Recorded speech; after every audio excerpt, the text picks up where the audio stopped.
The crystal chandeliers sparkled overhead as I watched Marcus work the room, his perfect smile never wavering as he shook hands with Dallas's elite.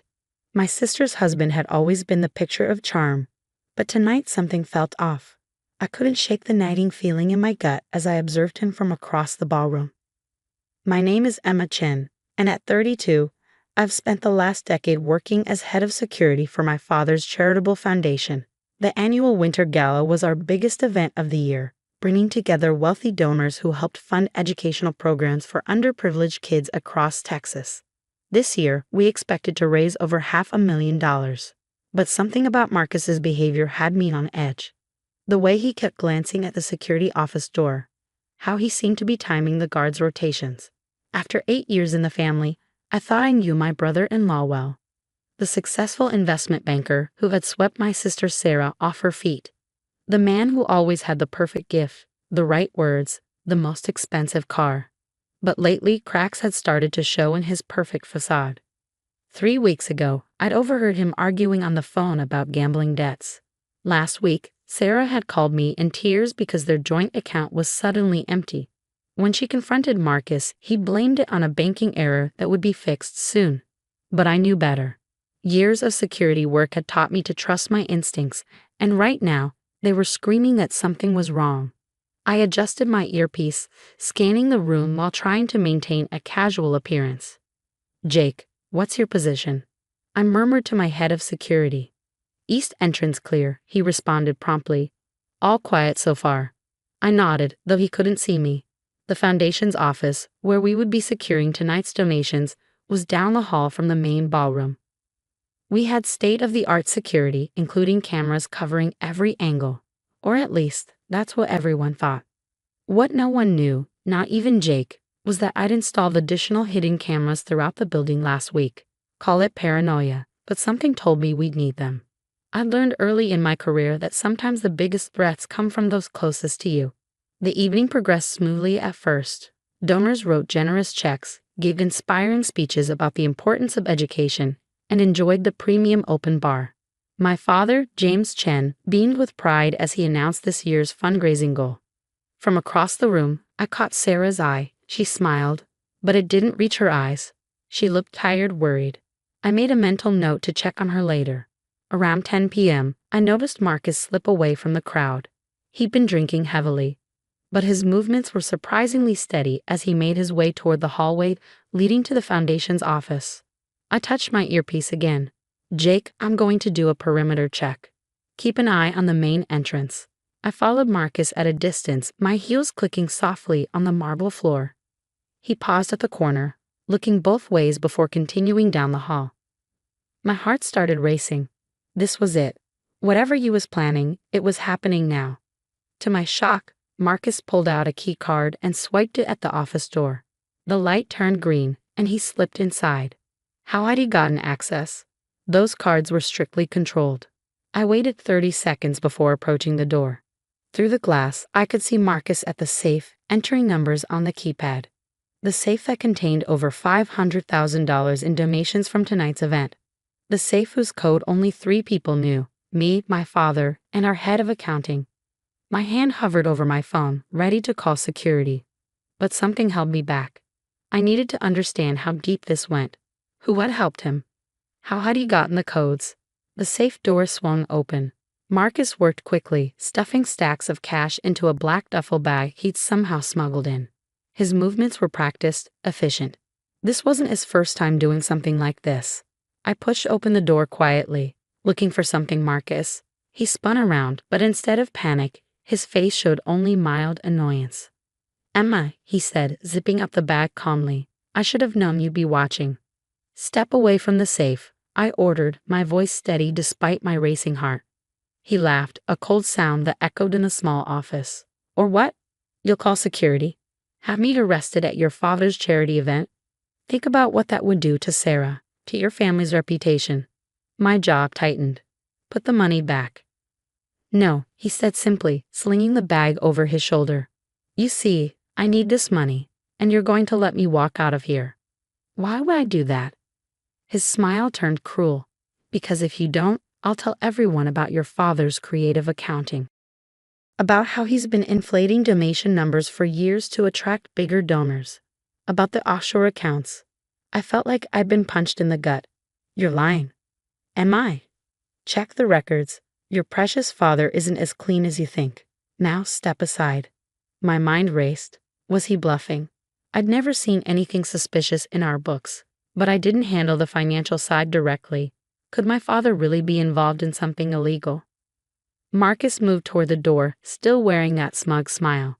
No one will ever believe you anyway, he said as he passed me. The loving husband, the successful businessman, who would think I'd steal from charity? And if you try to prove it, I'll make sure your father's secrets come out too.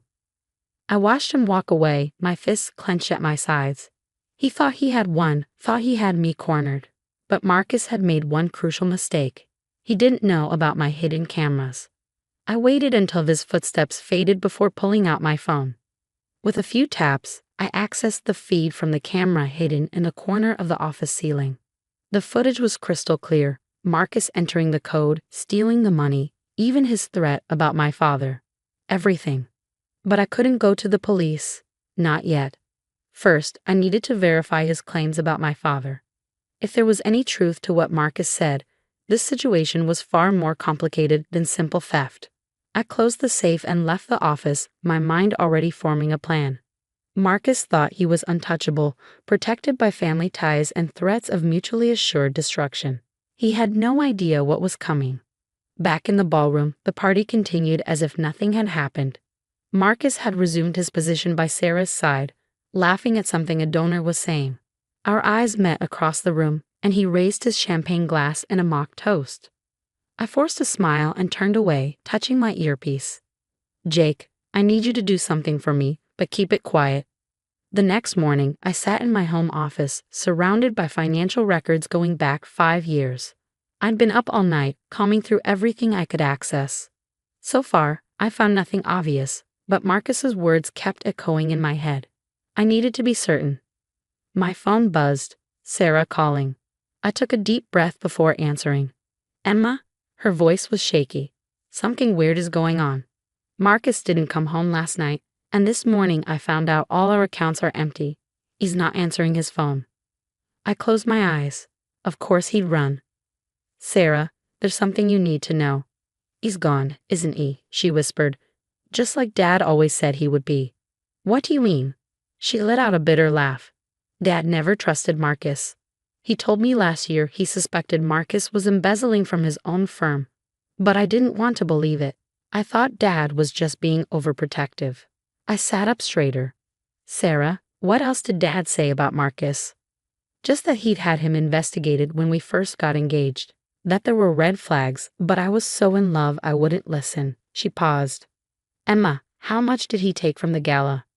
$500,000, I said quietly. But that's not all. He said something about Dad, about offshore accounts. Don't, Sarah cut me off. Just don't. You don't want to pull that thread, Emma. Trust me. The warning in her voice sent chills down my spine. What did my sister know that I didn't? I have to, I said firmly. This isn't just about the money anymore. If there's something going on with the foundation I need to know, then you better be prepared for what you might find, she replied. Because once you start looking, you can't unsee it. After hanging up, I stared at my computer screen, my finger hovering over the keyboard. Did I really want to dig deeper? Maybe Sarah was right. Maybe some secrets were better left buried. But I thought about all the kids who depended on our foundation's programs, about the donors who trusted us with their money, about my own integrity. I started typing. What I discovered over the next few hours made my blood run cold. Hidden beneath layers of legitimate charitable work, there were discrepancies. Small at first, easy to miss if you weren't looking closely, but they added up to a pattern that couldn't be ignored. My father, the man I'd admired my whole life, had been using the foundation to hide money, not just his own, but funds from wealthy donors who needed their cash to disappear for a while. The charitable programs were real, but they were also a cover for something much darker. And Marcus had known. Somehow, he figured it out and decided to use it to his advantage.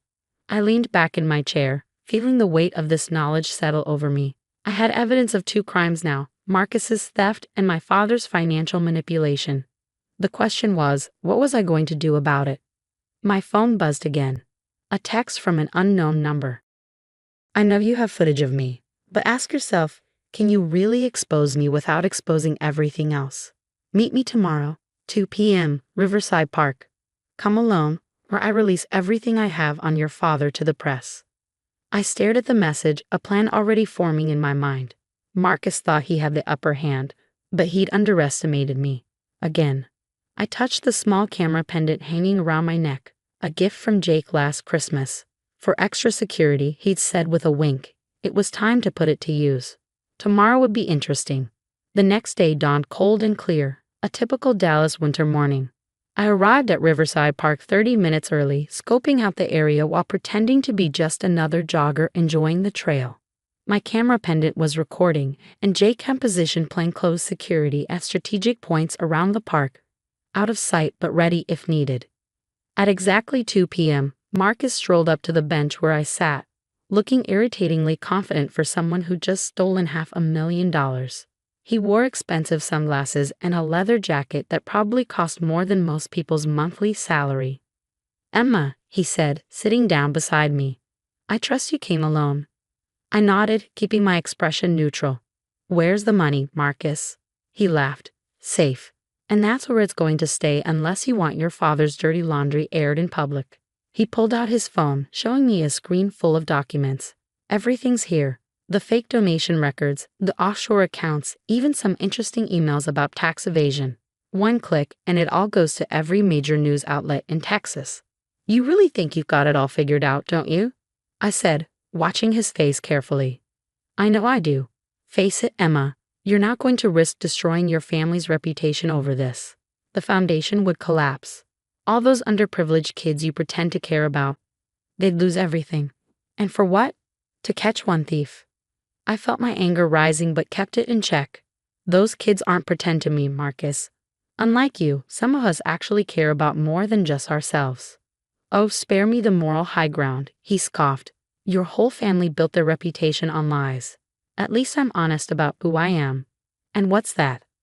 "A coward who steals from charity and runs away in the middle of the night. How's Sarah doing, by the way? Have you even checked on your wife since you cleaned out your accounts?" His smirk faltered slightly. "Sarah will be fine. She's better off without me anyway." "That's probably the first honest thing you've ever said." He stood up, adjusting his jacket. "Look, here's how this is going to work. You're going to tell everyone the money was lost due to a banking error. In return, I keep your father's secrets. Everyone wins. Except the kids who need that money," I said quietly.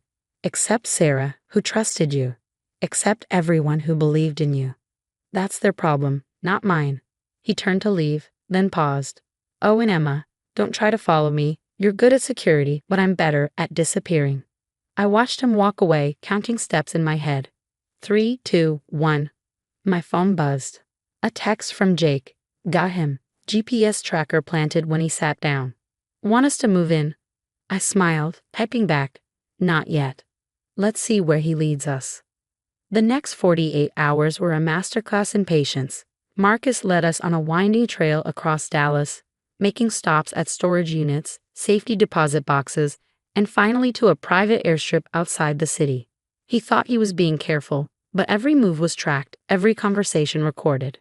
But I wasn't just tracking Marcus. I had another team quietly gathering evidence about my father's financial dealings. It was time to clean house completely.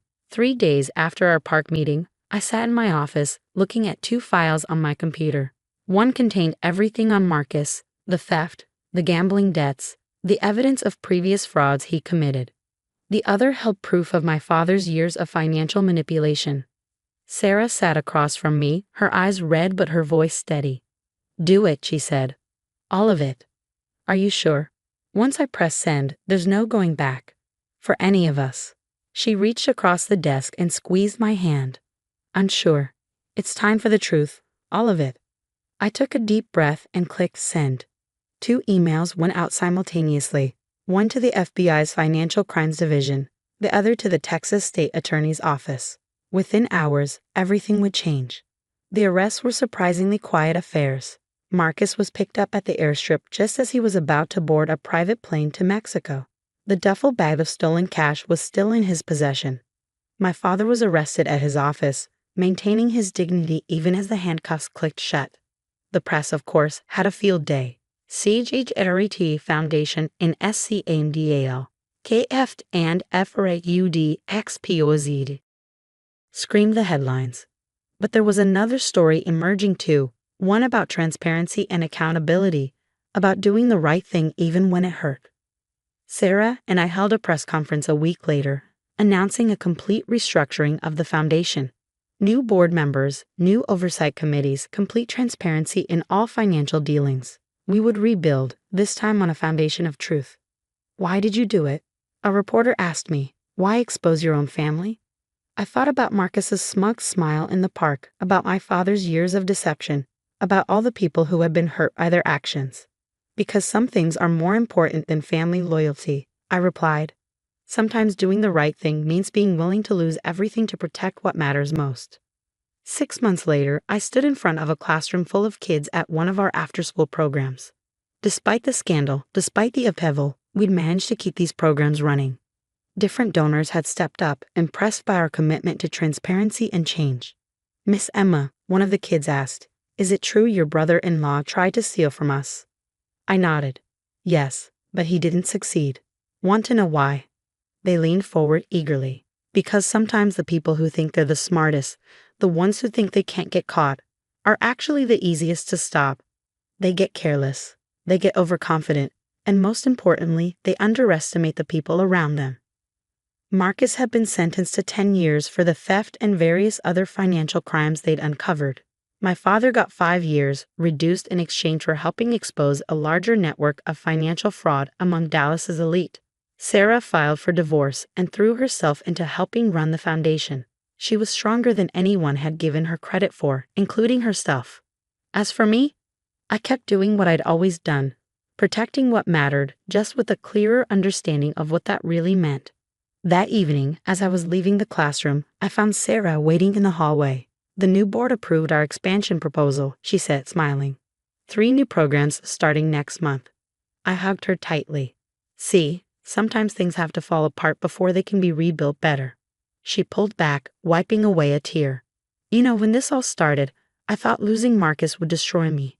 I thought exposing Dad would be the end of everything. But look at us now.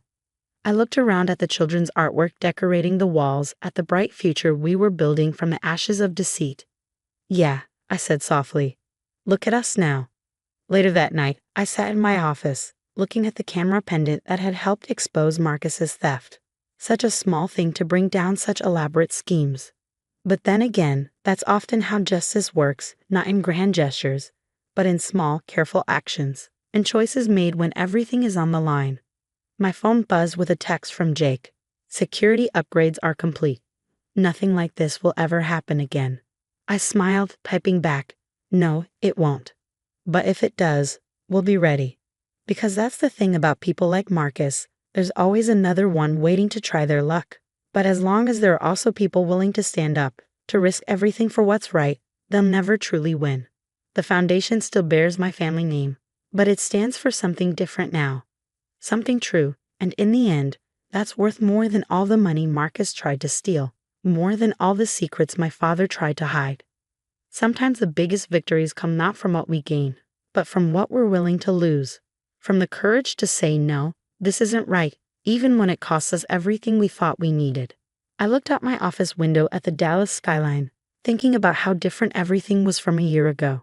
How different I was. Marcus had been right about one thing. Once you start looking, he can't unsee the truth. But he'd been wrong about what that meant. Sometimes seeing clearly is exactly what we need, even when it hurts. The light on my desk blinked. Another donation coming in. Another chance to do things right. I smiled and got back to work.